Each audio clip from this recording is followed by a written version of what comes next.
9:30. The Radio Wammo Breakfast. Kiwi. When we have all these people watching us, and in a narrow harbor, we have to sail out. We did not even know how to sail in big wide ocean, not to talk about in a narrow channel. We just said, oh, there's no wind. New Zealand's filmmaker Robin Greenburg has uncovered the remarkable adventure of 5 young fishermen who set off from Taiwan in 1955, intending to cross the Pacific in an old junk. That's right, an old, a pretty old sort of kind of sailboat, a very traditional sort of sailboat. The extraordinary thing about this, though, is that these fishermen hadn't even been sailing before. Nothing with sails. They'd previously only sailed or been out in diesel-powered motorised boats.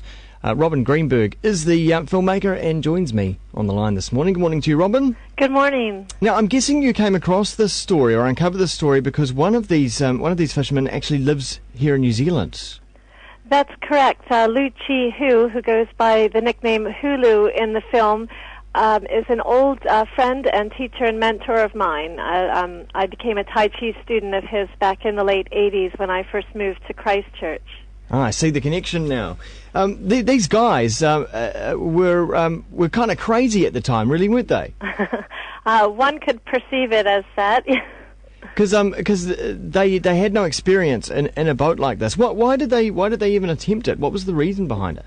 Well, I like to think audiences will make up their minds themselves when they see the film, but in a nutshell, Paul Chow, who is Hulu's oldest friend, had the idea in Taiwan when he was not on a fishing boat at the time, that he just wanted to get out and see the wider world, and he spotted an advertisement in the International Herald Tribune for a transatlantic yacht race from Rhode Island to Sweden. So Paul whipped off a letter asking if they would allow a Chinese junk to enter, and he was so shocked to get back a positive telegram. Then he realized, he had no junk, no sailing experience, no crew, and Hulu was the first person he brought on board to try to solve the problem.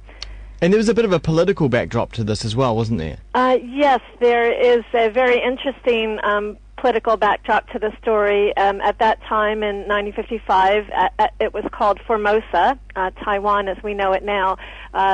They were in the midst of a civil war with mainland China, and there was actually martial law on at the time. And these guys were all in their late 20s and, decided to, as Hulu would say in his own words, to help out a friend. He said yes to Paul. And so everybody, it's open to interpretation about their motivations, but they were all keen to set off on this offbeat adventure. And as you'd imagine, a few false starts in there as well.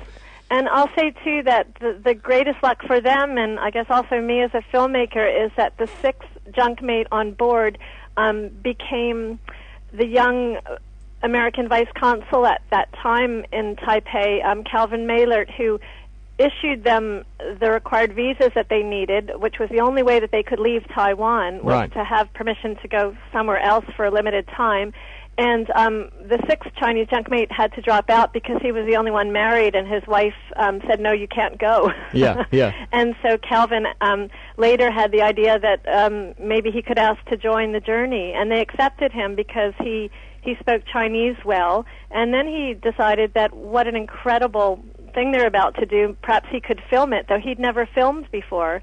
And he shot the stunning color 16-millimeter footage that really made the film a reality for me to be able to do this in color. Exactly, there'd be no film without that footage, and what extraordinary footage it is. Oh well, thank you. The color in from this original film and what was actually documented, almost kind of like it had the foresight that this would eventually be a documentary, but probably not so many decades later. I wouldn't have thought.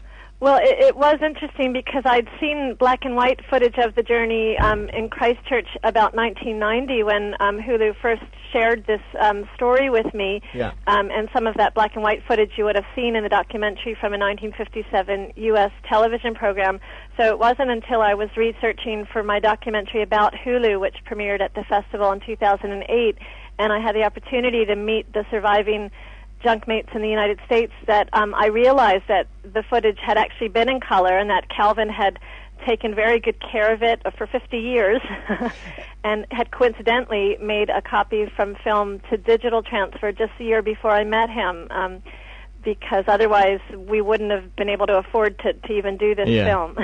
Having heard all these stories about the boat and its journey, I mean, is junk the right name for a boat like this? In China, Taiwan, those sailing vessels were referred to as junks, and there's many different types of junks. However, the one maritime historian who's also included in the film, Dr. Hans von Tilburg, he believes that the Free China junk, which is currently in dry dock in Northern California looking to be saved, that it's the oldest surviving Chinese wooden sailing vessel existing in the world now. Wow. Because these boats were made of wood and, didn't last the time, because of being in the water and the weather, etc. Yeah, and they're trying to save this junk now. And there's a great point made that in Asia or in China, a sign of wealth is to be using a boat that is motorized, but in the West, a sign of wealth is a big sailboat. Yes, Paul Chow, we included in the epilogue that he was sort of dumbfounded that that's right, that when they arrived to the States, they were just so surprised, that a yacht, a sailing vessel was for the wealthy, whereas in China at the time, that was just for livelihood. Yeah. That's right. Exactly. At the end of it all, did you get the impression that was everyone still friends afterwards, after this adventure? Yes, it's been really heartwarming for me to get to know them all and see the lifelong friendships that have developed. Sadly, two of the surviving junkmates passed away after they were filmed and before we were able to complete the film. So now there are just three of the original 6 left, Hulu in Christchurch and 2 in California, Paul and Calvin. But you can imagine, I suppose, that spending so much time in this small quarters on a boat like that, and not everyone sort of knowing each other beforehand, that no doubt arguments would have broken out quite a bit. Yes, there's a funny line in the film where they say, when the weather was calm, even too calm, that they weren't making progress, that they sort of spent their time or amusing themselves by getting into arguments. Yeah. Some of them, lasted a long time, even beyond the journey. And of course, no GPS back then. No GPS, and Paul claims that if he could do the trip again, he's 85 this year, that he'd still go without GPS. And not to give anything away, but the story includes 2 chickens as well. That's correct. One has a slightly better fate than the other, I'll just say that much.